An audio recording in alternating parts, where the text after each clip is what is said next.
He arrived in America with nothing but a single suitcase and a mother who had borrowed money just to pay for the boat ticket.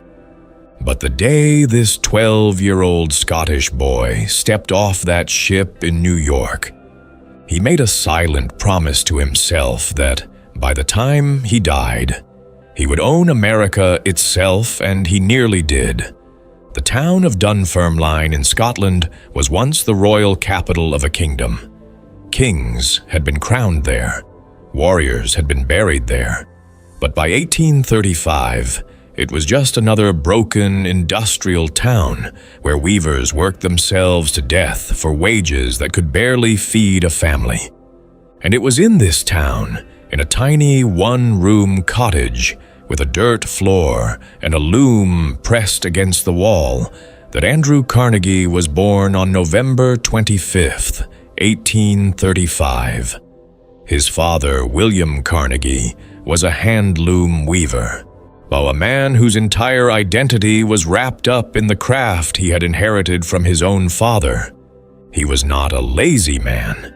He was not a foolish man.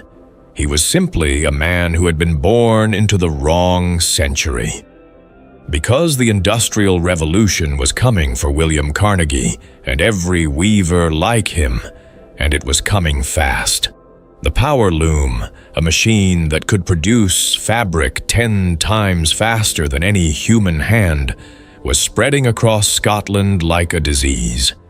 Factory owners who could afford the machines were getting rich. Men like William, who could not, were getting destroyed. Andrew watched his father lose everything slowly. First, the customers dried up. Then the savings ran out. Then came the day that would define the rest of Andrew Carnegie's life. On the day his mother Margaret had to go door to door in Dunfermline, borrowing small amounts of money from neighbors and relatives, just so the family could survive. Margaret Carnegie was a woman of iron will and volcanic ambition.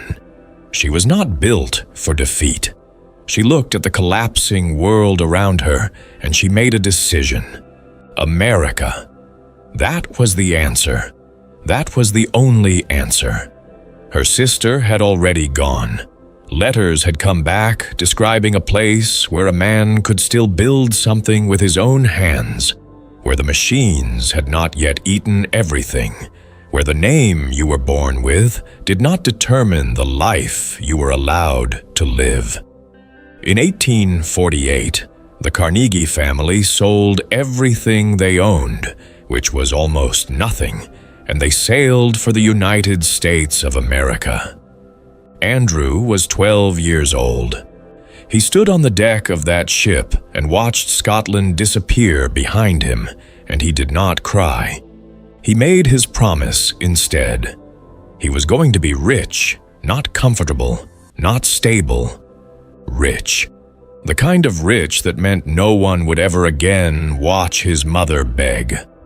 They arrived in Allegheny, Pennsylvania, just across the river from Pittsburgh, and moved into 2 rooms in the attic of an uncle's house.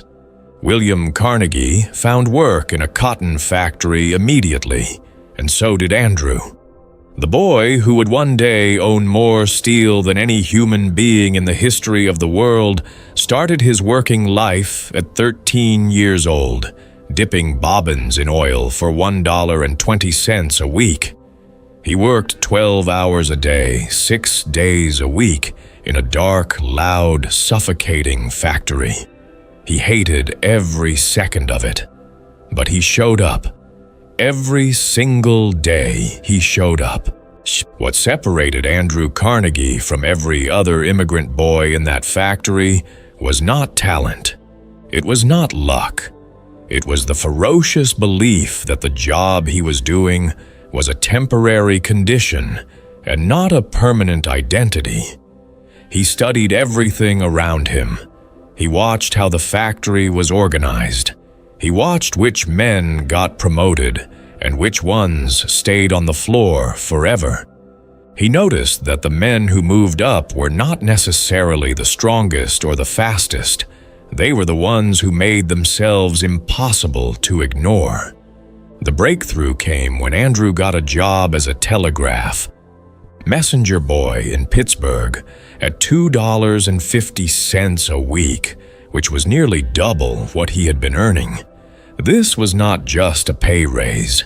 This was Andrew Carnegie's introduction to the world of information. Pittsburgh in the early 1850s was a city where fortunes were being made and lost in real time, and the telegraph was the nervous system of all of it. Messages flew in and out of that office about railroad shipments and commodity prices and business deals, and Andrew Carnegie read every single one of them. He memorized the names of the city's most important businessmen. He learned their habits and their schedules and which coffee houses they preferred. He was not just delivering messages, he was studying power. He then taught himself to read telegraph signals by ear, a skill so rare and valuable that it earned him a promotion to telegraph operator at the age of 16.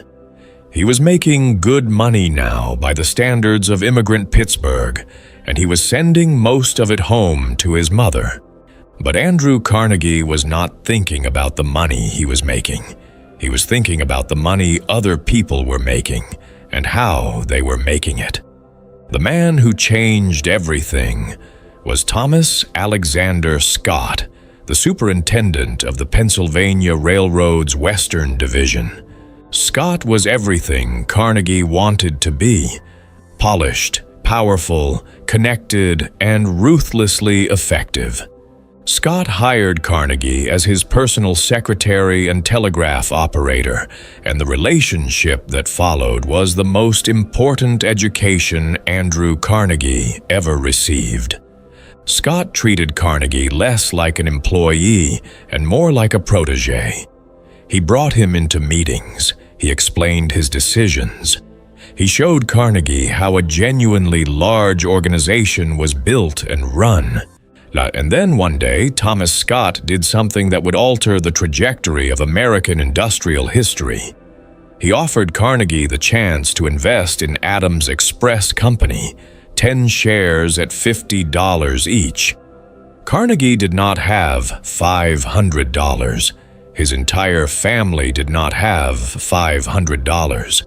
But his mother took out a mortgage on the family house and handed her son the money without a moment of hesitation. That was Margaret Carnegie. That was the woman who had begged neighbors in Dunfermline for coins so her family could eat, and who was now betting her family's only asset on her son's instincts. The first dividend check that arrived from Adams Express was $10. Andrew Carnegie later wrote that he had never seen anything so beautiful in his entire life. It was the proof. Money could make money. You did not have to trade hours for dollars forever. Capital could work while you slept. Carnegie spent the rest of the 1850s and the early 1860s making small strategic investments in railroad sleeping cars, in oil, in iron, in bridges. He was not a man who scattered his money across dozens of speculations. He was a man who identified the biggest opportunities in the economy and concentrated everything he had into them. When the Civil War began in 1861, he was working for the Union Army, helping to organize railroad and telegraph operations around Washington. He saw the war for what it also was beyond the human tragedy, which was the greatest industrial mobilization in American history. He saw how much iron and steel the war was consuming. He saw the bridges being built and destroyed and rebuilt. He saw the rails being laid and torn up and laid again. And he understood that when the war ended, the country that emerged from it would need to rebuild itself from the ground up, and that rebuild would require steel on a scale the world had never imagined. He was 30 years old when he made the decision that would define his legacy. He walked away from everything else he was doing and put his entire focus on steel. His competitors thought he was insane. Iron was the material of the age. Steel was expensive, inconsistent, and difficult to produce in large quantities.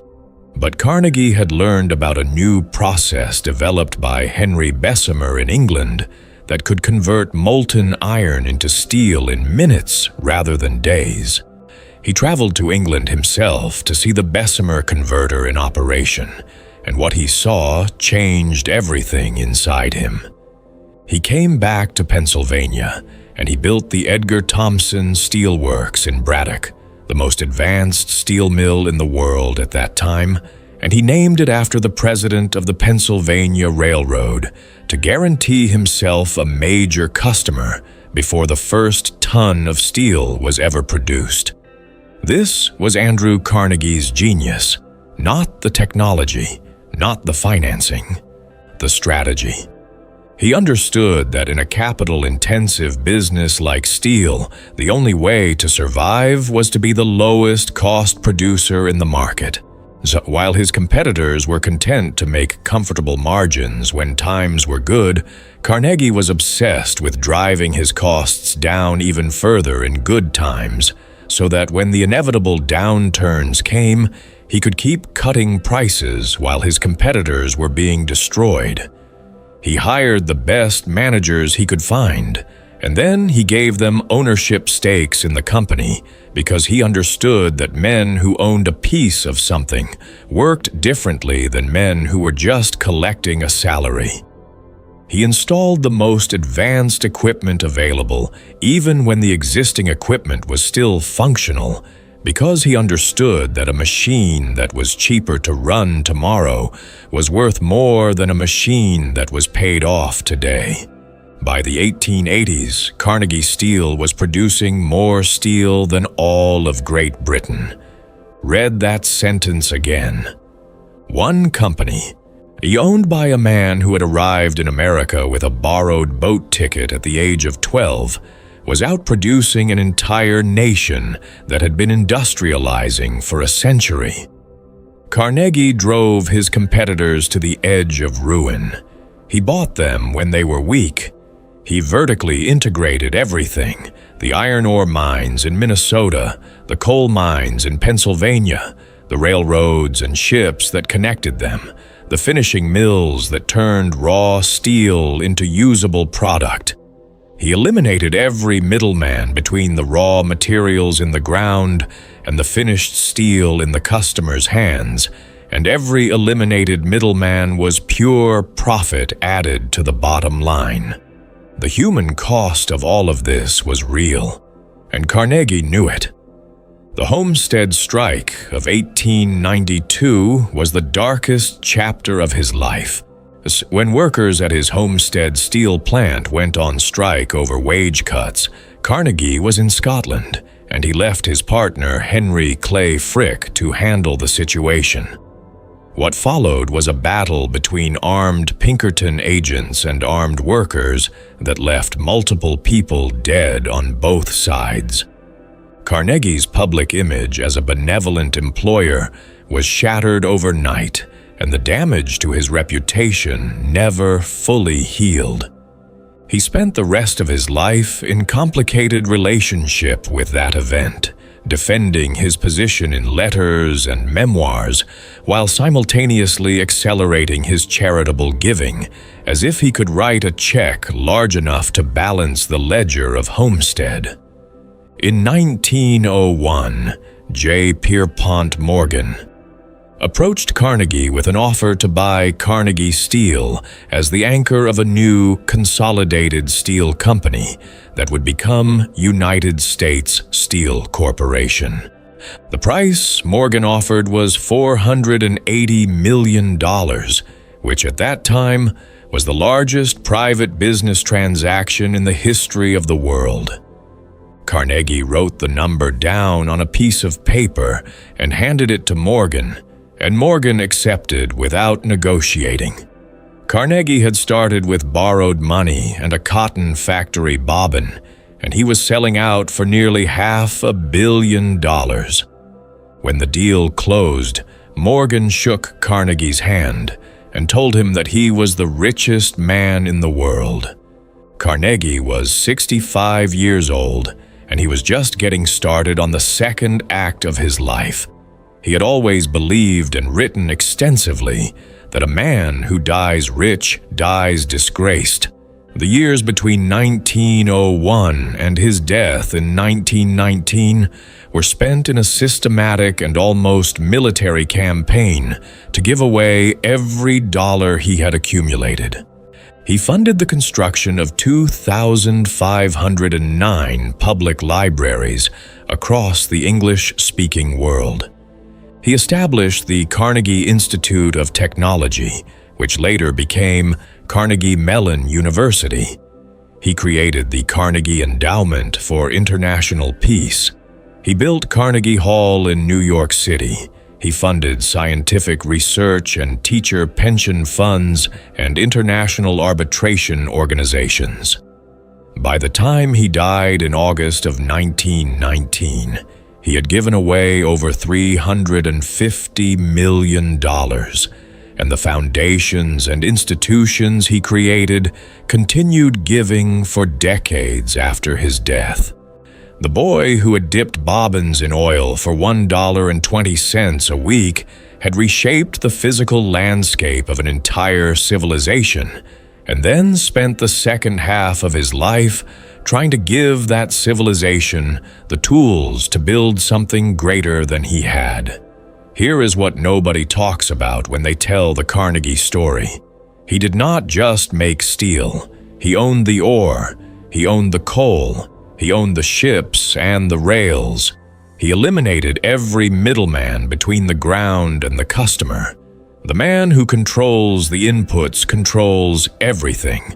That single insight is called vertical integration, and it is still the most powerful structural advantage any business can build today.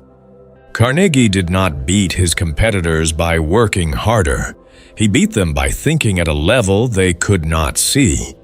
That kind of thinking is exactly what we break down on this channel every single week.